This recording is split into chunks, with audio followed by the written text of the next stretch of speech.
فوجی عدالتوں میں سویلینز کے ٹرائل کے خلاف کیس سپریم کورٹ کے 7 رکنی بینچ میں کیس کی مزید سماعت آج ہوگی۔ وزیر اعظم شہباز شریف نے بیرسٹر فاروق نسیم کو اپنا وکیل مقرر کیا۔ فاروق نسیم وزیر اعظم کی طرف سے سپریم کورٹ میں پیش ہوں گے۔ سپریم کورٹ نے گزشتہ سماعت پر وزیر اعظم اور دیگر حکام کو نوٹس جاری کیا تھا۔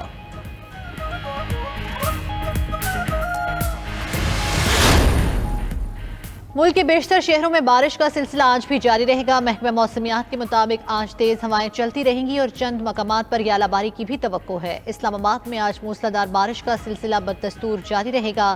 لاہور، راولپنڈی، فیصل آباد، گوجرانوالہ، گجرات، شیخوپورہ، سیالکوٹ میں بھی بارش جاری رہے گی۔ مری، ملتان، بھاولپور، بھاول نگر، سائیوان اور دیگر شہروں میں بھی بارش کا امکان ہے۔ کراچی سمیت سندھ کے ساحلی علاقوں میں بوندا باندی ہو سکتی ہے۔ خیبر پختونخوا، آزاد کشمیر، گلگت بلتستان میں بھی موسلادھار بارش جاری رہے گی۔ بلوچستان میں زیارت، کوہلو، کلات اور دیگر شہروں میں گرج چمک کے ساتھ بارش متوقع ہے۔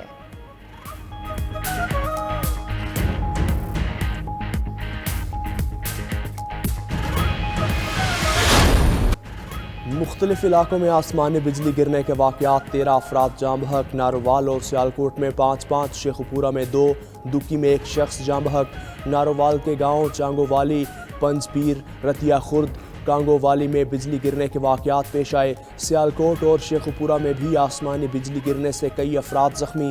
شیخوپورہ میں شرکپور روڈ پر آسمانی بجلی گرنے سے گریڈ اسٹیشن میں آگ لگ گئی۔ مختلف علاقوں میں بجلی کی فراہمی متاثر۔ راولپنڈی میں رات گئے تیز بارش۔ اسلام آباد میں 2 گھنٹے میں 57 ملی میٹر تک برسات۔ نشیبی علاقے زیر آب، نالہ لئی کی بھی نگرانی جاری۔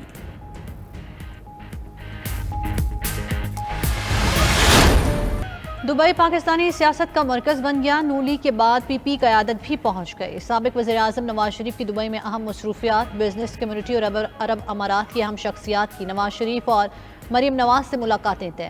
دبئی حکومت کی جانب سے نواز شریف کو خصوصی پروٹوکول دیا گیا۔ سابق صدر عادل زرداری خصوصی طیارے پر کراچی سے دبئی گئے۔ Chairman Peoples Party Bilawal Bhutto Islamabad سے خصوصی طیارے پر دبئی پہنچے۔ آصف علی زرداری کی دبئی میں نواز شریف سے ملاقات متوقع۔ اہم سیاسی معاملات پر پیپلز پارٹی اور نون لیگ کی قیادت میں مذاکرات کا امکان۔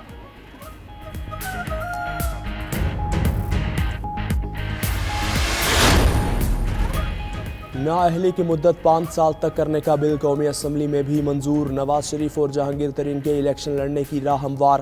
آئین میں جس جرم پر نااہلی کی مدت کا تعین نہیں وہ زیادہ سے زیادہ 5 سال ہوگی۔ الیکشن ایکٹ 2023 میں انتخابات کی تاریخ کے اعلان کا اختیار الیکشن کمیشن کو دینے کی ترمیم بھی شامل۔ صدر کی غیر موجودگی میں قائم مقام صدر کی طرف سے بل کی جلد منظوری کا امکان۔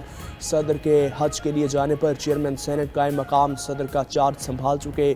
قائم مقام صدر کے دستخط پر الیکشن اصلاحات بل باقاعدہ قانون بن جائے گا۔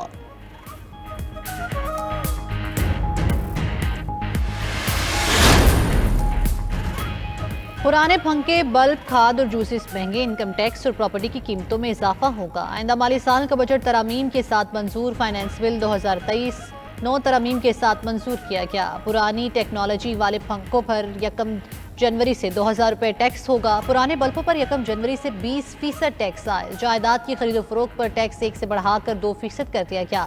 کھاد پر 5% فیڈرل ایکسائز ڈیوٹی عائد۔ جوسز پر فیڈرل ایکسائز ڈیوٹی 10 سے بڑھا کر 20% مقرر۔ حکومت کو پیٹرولیم لیوی 50 سے بڑھا کر 60 روپے لیٹر کرنے کا اختیار مل گیا۔ سالانہ 24 لاکھ روپے تک آمدن پر ٹیکس 20 سے بڑھا کر 22.5% مقرر۔ سالانہ 24 لاکھ آمدن پر 1,65,000 روپے فکس انکم ٹیکس بھی عائد ہوگا۔